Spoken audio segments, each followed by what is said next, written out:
چلیں بلا تاخیر شروع کرتے ہیں آج کی یہ تاریخی اور تعلیمی نشست۔ آج کا ہمارا موضوع ایک ایسی عظیم تاریخی ہستی کی زندگی پر مبنی ہے جن کے افکار اور نظریات نے قدیم دنیا کے معاشرتی اور مذہبی ڈھانچے کو جڑ سے ہلا کر رکھ دیا۔ ہم بات کر رہے ہیں حضرت ابراہیم علیہ السلام کی۔ اس تعلیمی جائزے میں ہم قدیم بابل کے اس دور کا تاریخی مطالعہ کریں گے جب انہوں نے ایک زبردست توحیدی انقلاب برپا کیا۔ یہ صرف ماضی کی ایک کہانی نہیں ہے، بلکہ ہم دیکھیں گے کہ ان کا یہ پیغمبرانہ ورثہ کس طرح آج تک انسانیت کی رہنمائی کر رہا ہے۔ چلیں سیدھے اپنے موضوع کی طرف آتے ہیں۔ آج کے اس تجزیے میں ہم تہذیب کے آغاز سے لے کر قدیم بابل کے مذہبی حالات، اس عظیم توحیدی انقلاب اور پھر ہجرت اور کڑی آزمائشوں سے ہوتے ہوئے اس پیغمبرانہ ورثے تک کا سفر طے کریں گے جس نے جدید تاریخ پر گہرے اثرات مرتب کیے ہیں۔ تو سب سے پہلے ذرا اس قدیم دور کے سماجی خدوخال کو سمجھتے ہیں۔ ہم بات کر رہے ہیں قدیم میسوپوٹیمیا کی۔ یہ لفظی طور پر دو دریاؤں کے درمیان کی سرزمین کہلاتی ہے، یعنی دجلہ اور فرات کے بیچ کا علاقہ۔ اسے انسانی تہذیب کا گہوارہ مانا جاتا ہے۔ یہ وہ دور تھا جب زراعت مستحکم ہو رہی تھی اور تجارتی سرگرمیاں اپنے عروج پر تھیں۔ 1920 کی دہائی میں آثار قدیمہ کے ماہر سر لیونارڈ وولی کی شاندار دریافتوں سے ہمیں پتہ چلا کہ ار نامی وہ شہر جہاں حضرت ابراہیم کی پیدائش ہوئی اپنے وقت کا ایک انتہائی ترقی یافتہ شہری عجوبہ تھا۔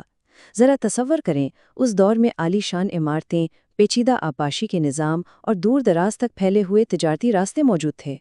اب یہاں ایک بڑی دلچسپ بات یہ ہے کہ اس ترقی یافتہ معاشرے میں طبقاتی تقسیم بہت سخت تھی۔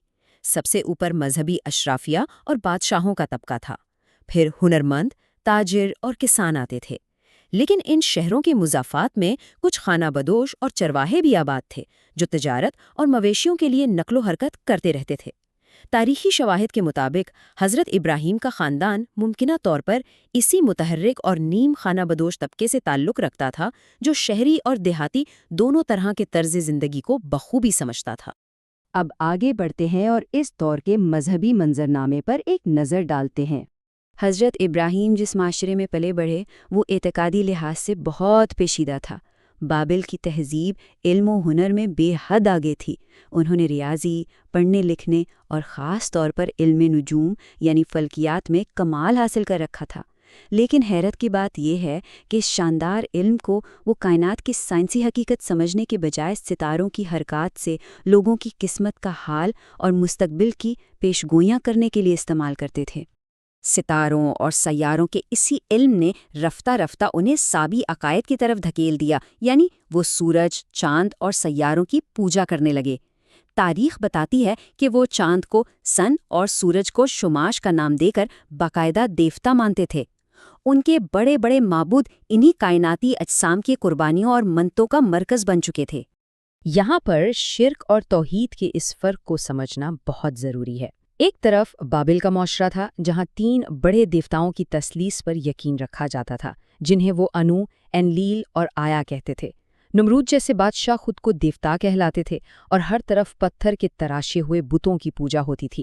جبکہ دوسری طرف حضرت ابراہیم نے خالص توحید کا نظریہ پیش کیا، یعنی ایک اکیلا، اندیکھا اور قادر مطلق خالق جو پوری کائنات کا اکیلا مالک ہے۔ یہ کوئی معمولی بات نہیں تھی، یہ مکمل طور پر ایک نئے طرز فکر کی بنیاد تھی۔ اور یہیں سے اس عظیم توحیدی انقلاب کا آغاز ہوتا ہے۔ صدیوں پرانی اس بت پرستی کے خلاف حضرت ابراہیم نے خاموش رہنے کے بجائے عملی بغاوت کا راستہ چنا۔ ان کے اس خالص نظریے کو حنیفیت کہا جاتا ہے۔ حنیفیت کا مطلب ہے وہ سیدھا راستہ جو ہر طرح کی شرک اور گمراہی سے منہ موڑ کر صرف ایک خدا کی طرف متوجہ ہو جائے۔ اور سب سے بڑی ستم ظریفی دیکھیں، حضرت ابراہیم کے والد آزر خود ایک مشہور بت تراش تھے، لیکن بت سازی کی اس خاندانی تجارت کے باوجود اللہ نے حضرت ابراہیم کو بچپن ہی سے سلیم الفطرت اور زبردست عقلی شعور عطا کر رکھا تھا تاکہ وہ اس باطل نظام کو چیلنج کر سکیں۔ انہوں نے اس اصلاح کا آغاز کہیں باہر سے نہیں بلکہ اپنے ہی گھر سے کیا، اور اپنی بات کو منوانے کے لیے انہوں نے انتہائی گہرے منطقی سوالات کا سہارا لیا، جسے ہم آج کی تعلیمی زبان میں سقراطی طریقہ کار بھی کہہ سکتے ہیں۔ انہوں نے اپنے والد سے پوچھا کہ انسان کیسے اپنے ہی ہاتھوں سے تراشے ہوئے لکڑی یا پتھر کے بت کو خدا مان سکتا ہے، جو نہ سن سکتا ہو، نہ دیکھ سکتا ہو، وہ دوسروں کو کیا فائدہ پہنچائے گا؟ یہ محض ایک سوال نہیں تھا، یہ ان کی سوچ پر ایک کاری ضرب تھی۔ تو یہاں سب سے اہم نقطہ یہ ہے کہ حضرت ابراہیم کا یہ قدم محض جذباتی نہیں تھا، بلکہ ایک سوچی سمجھی حکمت عملی تھی۔ جب شہر کے تمام لوگ ایک تہوار منانے باہر گئے ہوئے تھے تو وہ معبد میں داخل ہوئے اور سب سے بڑے بت کے علاوہ باقی تمام بتوں کو توڑ ڈالا۔ جب لوگ واپس آئے اور غصے سے دریافت کیا کہ یہ کس نے کیا، تو انہوں نے ایک شاندار منطقی جال بچھا دیا۔ انہوں نے کہا کہ اس بڑے بت سے ہی پوچھ لو۔ مقصد صرف یہ ثابت کرنا تھا کہ جو بت اپنا دفاع نہیں کر سکتے وہ بھلا خدا کیسے ہو سکتے ہیں۔ اس زبردست عقلی شکست پر بابل کی اشرافیہ کا تکبر جاگ اٹھا۔ بادشاہ نمرود اور پجاریوں نے انہیں زندہ جلانے کا حکم دے دیا۔ ایک بہت بڑا الاؤ روشن کیا گیا، لیکن جب انہیں اس آگ میں پھینکا گیا تو ان کا اللہ کی ذات پر جو مکمل توکل تھا وہ کام آیا۔ خدائی حکم سے وہ دہکتی ہوئی آگ ان کے لیے ٹھنڈی اور سلامتی والی بن گئی اور وہ بغیر کسی نقصان کے باہر آ گئے۔ یہ محض کوئی معجزہ نہیں تھا، یہ اس بات کا اعلان تھا کہ حق ہمیشہ باطل پر بھاری ہوتا ہے۔ آگ کے اس واقعے کے بعد ہجرت اور الہی آزمائشوں کا ایک بالکل نیا دور شروع ہوتا ہے۔ بابل سے نکلنے کے بعد حضرت ابراہیم نے شرک میں ڈوبے ہوئے اس معاشرے سے ہمیشہ کے لیے ناتا توڑ لیا۔ یہاں سے ان کے دعوتی سفر کا نقشہ کچھ یوں بنتا ہے۔ وہ اپنی اہلیہ حضرت سارہ کے ساتھ شام اور فلسطین کی طرف نکلے، وہاں سے وہ مصر گئے اور بالآخر عرب کے اس بنجر صحرا کی طرف رخ کیا جسے آج ہم مکہ کہتے ہیں۔ اسی طویل سفر کے دوران ان کی حضرت ہاجرہ سے شادی ہوئی اور ان کے ہاں حضرت اسماعیل کی پیدائش ہوئی۔ مکہ کے اس بیابان صحرا میں ایک انتہائی کڑی آزمائش ان کا انتظار کر رہی تھی۔ الہی حکم کے تحت حضرت ابراہیم اپنی بیوی ہاجرہ اور ننھے اسماعیل کو اس بے آب و گیا وادی میں اکیلا چھوڑ کر واپس چلے گئے۔ تصور کریں وہ منظر، جب پانی ختم ہوا تو ایک ماں کی تڑپ نے حضرت ہاجرہ کو صفا اور مروہ کی پہاڑیوں کے درمیان دوڑنے پر مجبور کر دیا، اور پھر فرشتے جبرائیل کے ذریعے پانی کا وہ چشمہ پھوٹا جسے ہم آب زمزم کہتے ہیں۔ اسی چشمے نے اس بنجر صحرا کو ایک آباد تجارتی مرکز میں بدل دیا۔ لیکن فرمان برداری کا سب سے بڑا، سب سے مشکل امتحان ابھی باقی تھا۔ سالوں بعد حضرت ابراہیم کو خواب کے ذریعے یہ حکم دیا گیا کہ وہ اپنے اسی اکلوتے اور چہیتے بیٹے کو اللہ کی راہ میں قربان کر دیں۔ حیرت انگیز بات یہ ہے کہ باپ اور بیٹے دونوں نے اس حکم کے آگے سر تسلیم خم کر دیا۔ عین اس وقت جب وہ چھری چلانے لگے تو اللہ کی طرف سے ان کی اس بے مثال فرما برداری کو قبول کر لیا گیا اور حضرت اسماعیل کی جگہ ایک مینڈھے کو رکھ دیا گیا۔ اب اگر ہم ان کی زندگی کے اثرات کا بڑے پیمانے پر جائزہ لیں، اور یہ خاکہ بہت شاندار طریقے سے واضح کرتا ہے کہ ان کٹھن آزمائشوں کے بعد ان کا پیغمبرانہ سلسلہ تاریخ میں کس طرح دو عظیم شاخوں میں منقسم ہو گیا۔ ایک طرف حضرت سارہ سے پیدا ہونے والے بیٹے اسحاق اور پوتے یعقوب کی نسل سے بنی اسرائیل کے تمام انبیاء جن میں حضرت موسیٰ اور حضرت عیسیٰ بھی شامل ہیں، اور دوسری طرف حضرت اسماعیل کے سلسلے میں سے خاتم النبیین حضرت محمد صلی اللہ علیہ وسلم تشریف لائے۔ یوں سمجھیے کہ انبیاء کا ہر سلسلہ بالآخر حضرت ابراہیم کی ذات سے جا ملتا ہے۔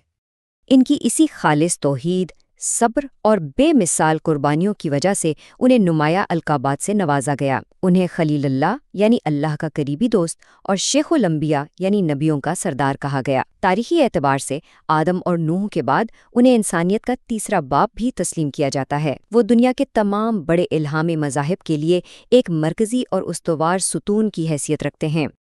اور سب سے خوبصورت بات یہ ہے کہ ان کی میراث صرف تاریخ کی کتابوں میں قید نہیں ہے۔ آج بھی کروڑوں انسان ان کے افعال کو اپنی عبادات کی صورت میں دہراتے ہیں۔ ذرا غور کریں، حج کا ہر رکن جیسے صفا اور مروہ کے درمیان صحیح کرنا، زمزم کا پانی پینا، باپ بیٹے کے ہاتھوں تعمیر ہونے والے کعبے کا طواف اور پھر ہر سال سنت ابراہیمی کی یاد میں قربانی کرنا، یہ سب اس تاریخی سفر کے عملی اور آج بھی زندہ ثبوت ہیں۔ ہماری آج کی یہ تعلیمی نشست اپنے اختتام کو پہنچتی ہے۔ تاریخ کا مطالعہ صرف ماضی کے قصے کہانیاں سننا نہیں ہے، بلکہ ان سے سبق سیکھنا ہے۔ اگر حضرت ابراہیم نے آج سے ہزاروں سال قبل بابل کی تہذیب کے ان پتھر کے بتوں کو خالص عقل اور منطق کی مدد سے توڑ ڈالا تھا، تو کیا آج کے اس جدید اور بظاہر پڑھے لکھے معاشرے میں ہم نے طاقت، دولت اور انا کے کچھ نئے اور نظریاتی بت تو نہیں تراش لیے؟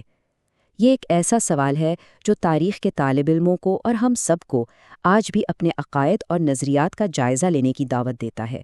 اس پر ضرور غور کیجیے گا۔